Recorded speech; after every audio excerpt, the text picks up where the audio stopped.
देखो हमारा टॉपिक क्या है, मतदान में युवाओं की भूमिका। क्या भूमिका होती है, इन सभी चीजों को हम सीखेंगे। कुछ चीजों को हम देख लेते हैं, बहुत सारी चीज होती है युवाओं की भूमिका के बारे में।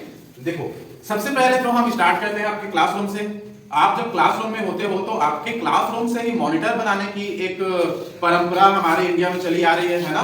जब से हम लोग छोटे थे हमारे एज में भी मॉनिटर बनाया करते थे। मॉनिटर जो भी है क्लासरूम की देख रेख, क्लासरूम के अनुशासन, क्लासरूम की डिसिप्लिन, कुछ काम है तो पहले मॉनिटर को बोलते थे। बोलने के बाद में पूरे क्लासरूम में मॉनिटर को क्या करते थे, एक लीडर के रूप में नियुक्त किया जाता था। इसका फायदा क्या होता है पता है? इसका फायदा यह होता है कि जब हम क्लासरूम में मॉनिटर बनाएं तो उसमें एक स्टूडेंट को यह सीखने की मौका मिल जाती है कि इलेक्शन लड़ा कैसे जाता है, चुनाव किया कैसे जाता है, वोटिंग कैसे होता है। इसमें हम क्या कर देते हैं, स्टूडेंट को प्रैक्टिकल अनुभव करवा देते हैं। जैसे मान लो आप लोग इलेक्शन लड़े सालाना के लिए, तो पूरे साला में पूरे स्कूल में आप लोग अपना पब्लिसिटी करोगे ना कि मुझे वोट दो, मुझे वोट दो, मैं ऐसे करूंगी, मैं अनुशासन लाऊंगी, मैं डिसिप्लिन लाऊंगी, या फिर मैं लाऊंगा, या फिर देखो हमारे स्कूल में मैं क्या लगाऊंगा, एक अच्छा से वाटर कूलर लगवा दूंगा। हमारे स्कूल में जितने भी हाइजीनिक है, साफ सफाई है, सबको मैं अच्छे से प्रेशर बनाऊंगा। अधिकारियों को हम स्कूल का क्या बोलते हैं, एक साथ प्रतिनिधि करके उन सबको सफाई करने के लिए हम जल्दी से मोटिवेट करेंगे। ऐसे करके आप अपना अपना पक्ष रखोगे।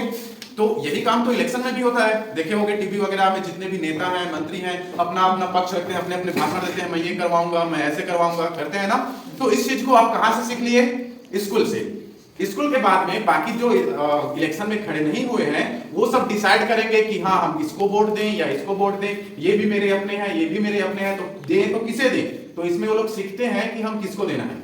उसके बाद में क्या होगा, आप वोट देने जाओगे तो वोट देने का वहां पे प्रोसेस वहां पे पता चल जाएगा। इलेक्शन होगा तो एक पोलिंग बूथ टाइप के बनाया जाएगा और उसको एकदम गुप्त रूप से रखा जाएगा ताकि कोई देख ना ले। पता चला कि आप वोट देने गए हो और दूसरे विपक्षी वाले पार्टी को पता चल गया मेरे को वोट नहीं दिया, वो क्या बोलेगा, अच्छा मेरे को वोट नहीं दिया, चल बाहर बताता हूं, बोलेंगे ना। तो इससे खतरा है। तो इसलिए क्या करना जरूरी है, जो वोट देते हैं उस जगह को एकदम घेर के रखना जरूरी है ताकि उसको कोई देख ना सके, है ना ऐसे। उसके बाद में देखो, उसके बाद में काउंटिंग वगैरह सब प्रोसेस होता है चुनाव का। तो जितने भी प्रोसेस है आप क्लासरूम में सीख गए। तो आप जब भविष्य में नेता बनोगे, आप जब बड़े बनोगे तो आप देश को बहुत अच्छे से चला सकते हो, क्योंकि आपने तो शुरू से प्रैक्टिस किया हुआ है, क्लासरूम से प्रैक्टिस किया है। क्लासरूम में कैसे नेता बनते हैं, क्लासरूम में आप सीख लिए कि कैसे हम क्लासरूम को डिसिप्लिन में रखते हैं। आप स्कूल में ही सीख लिए कि कैसे हम लोगों को एक साथ लेकर चल सकते हैं। स्कूल में ही सीख लिए कि कैसे यूनियन बनाकर कैसे हम एक साथ अपने स्कूल का विकास कर सकते हैं, इनको एक साथ लीडिंग कर सकते हैं, आप सीख लिए। तो जो स्कूल को लीड कर सकते हैं 16 साल की उम्र में, यदि वो और आगे बढ़ेंगे तो कॉलेज में जाओगे। 21 साल की उम्र में मान लो कॉलेज को लीड करने की आपको मौका मिल जाएगा।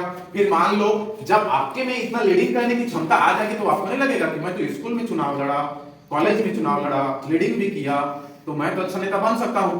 हो सकता है आपके मन में आए कि मैं सरपंच नहीं तो कम से कम पंच तो बनूंगा।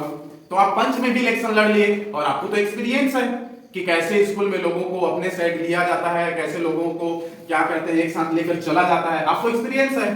तो इससे आपको एक फायदा होगा कि कैसे हम लोगों को साथ में लेकर उनका ग्रोथ कर सकते हैं। तो आप पंच बन जाओगे, पंच के बाद धीरे धीरे सरपंच, ऐसे करते करते आपके में लीडरशिप की भावना आएगी और आप क्या कर सकते हो, पूरे देश को चलाने की क्षमता अपने अंदर जनरेट कर सकते हो। क्या पता आपके ही बीच में से कोई हमारा नेक्स्ट पीएम बन जाए। फ्यूचर को पता है क्या?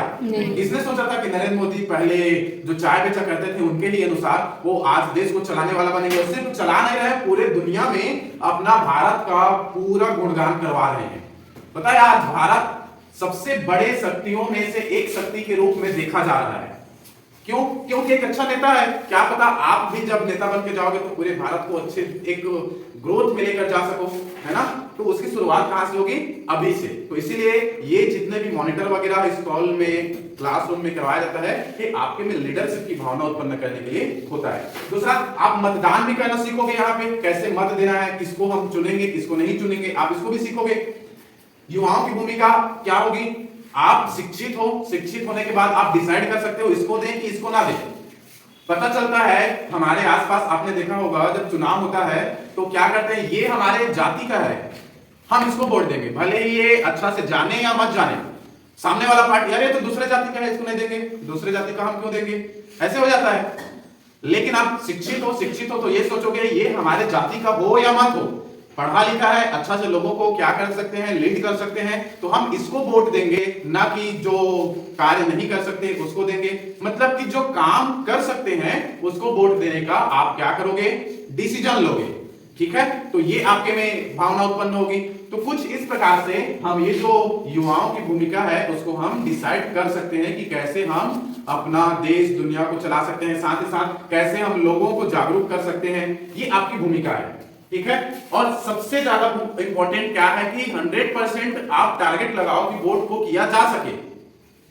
ठीक है, ताकि देखो होता क्या है पता है, 50% लोग वोट देते हैं, बाकी 50% लोग वोट भी में नहीं जाते, घर ही में नहीं जा रहते हैं और वोट देने ही नहीं जाते।